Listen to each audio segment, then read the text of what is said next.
Welcome to learn IQ. এর আগে আমি দুটো ভিডিও নিয়ে এসেছি, তোমরা যারা দেখোনি তারা অবশ্যই দেখো। তোমরা বুঝতে পারবে যে ট্রান্সলেশন কিভাবে লেখা উচিত, ট্রান্সলেশন কিভাবে লিখতে হয়। ঠিক আছে, এটা তো ডাইরেক্ট আমি মানে করে দিলাম ট্রান্সলেশন লেখা হয়ে গেল, সেটা বিষয় না। কিন্তু অনেক ক্ষেত্রে পরীক্ষায় তোমাদের কাছে এমন কিছু জিনিস চলে আসবে যেটার মানে বুঝতে পারছো না, তাহলে সেগুলোকে কিভাবে লেখা যায় এই সমস্ত ভিডিওগুলো দেখো, তোমাদের অনেক উপকার হবে। দেখো, এই যে ডাইরেক্ট ইনডাইরেক্ট ফর্মে তোমাদের আগের বার পিএসসি ক্লার্কশিপ মেনে প্রশ্ন এসেছিল, তো সেই ধাঁচে করানো হচ্ছে, অনেকগুলো ধাঁচেই করানো হবে।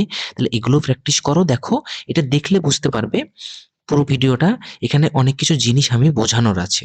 যেমন দেখো, একবার বর্ধমান স্টেশনে বিদ্যাসাগর মহাশয়ের সহিত এক ভিক্ষুক বালকের সাক্ষাৎ হয়। দেখো, বিদ্যাসাগর মহাশয়, এগুলো কিন্তু ইম্পর্টেন্ট কোনো বই থেকেই নেওয়া লেখাগুলো, ঠিক আছে?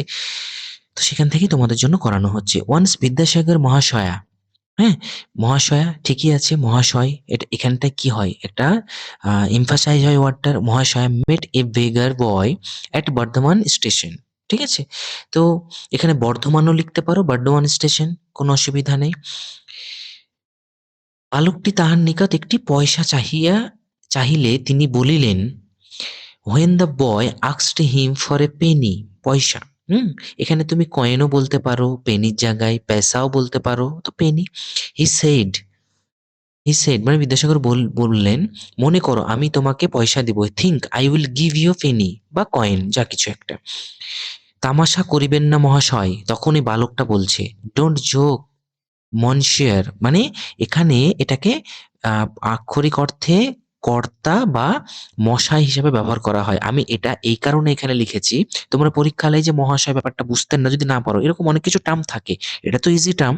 তো এখানে ডাইরেক্ট তোমরা মহাশয় লিখতে পারো, এই যে মহাশয়া, সেই জন্য এখানে আমি লিখেছি মহাশয় লিখতে পারো, বা ডোন্ট জোক স্যার, স্যারও লিখতে পারো। ওকে, এই জিনিসগুলো খেয়াল করবে, এগুলো নাহলে ইজি বলে তোমাদের মনে হচ্ছে এটা তো কোনো বড় কিছু বোঝানোর নেই, কিন্তু অনেক কিছু জিনিস আসবে যে ওয়ার্ডগুলো তোমরা ওই সময় মনে পড়বে না, তখন এইভাবে হ্যাঁ কাছাকাছি কিছু জিনিস মেনশন করে লিখবে, বা যদি ওটা না পাও আক্ষরিক ওয়ার্ডটা ওই যেটা আছে সেটাকে ইংরেজিতে ট্রান্সলেশন করে মানে লিখে দিবে।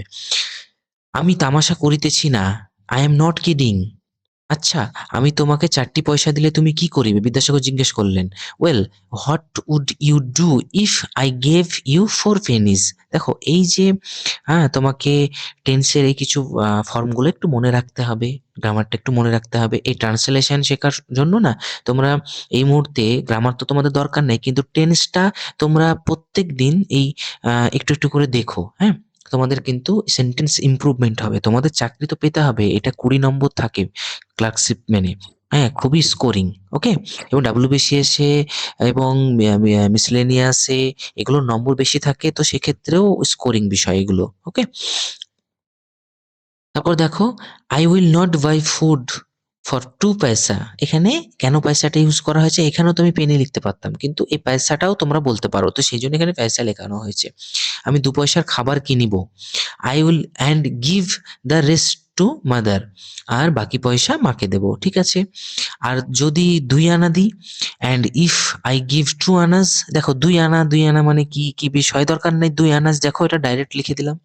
When the boy wanted to leave after saying this, এ কথা, এই কথায় বালকটি চলিয়া যাইতে উদ্যত হইলে, মানে যখন চলিয়া যাইতে উদ্যত হচ্ছিল, wanted to leave her after saying this মানে বলার পর চলে যাচ্ছিল, বিদ্যাসাগর হেল্ড হিজ হ্যান্ড, মানে ধরলো হাতটা, এই যে হাত ধরিয়ে বলল, বল না, বল না, মানে এই যে একটা অনুরোধ বিষয়টা। তাহলে এটা আমরা কি লিখবো, তখন হয়তো বুঝতে পারছি না, তাহলে এটা কি কিছুই না, টেল মি, মানে বলতে বলছে। অশ্রুপূর্ণ লোচনে বালক উত্তর করিলেন, মানে এত জটিল একটা শব্দ এখানে সাধু ভাষায় লেখানো হয়েছে, অশ্রুপূর্ণ মানে চোখ ছলছল করে, with tear in his eyes. Hmm, the boy replied, I will buy rice for 4 পয়সা and keep the rest for mother. হ্যাঁ, 4 পয়সার চাল কিনবো, আর বাকি পয়সার জন্য মার জন্য রাখিব। দেখো, তোমরা ভিডিওগুলো যদি পুরো না দেখো না, তোমাদের জাস্ট শুধু দেখাই হবে, ঠিক আছে, মানে প্র্যাকটিস করা হবে, কিছু ইনফরমেশন এক্সট্রা তোমরা জানতে পারবে না।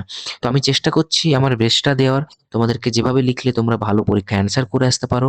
তোমরা কমেন্ট বক্সে লিখবে তোমাদের জন্য আরো কিভাবে আমি উপকার করতে পারি, ঠিক আছে?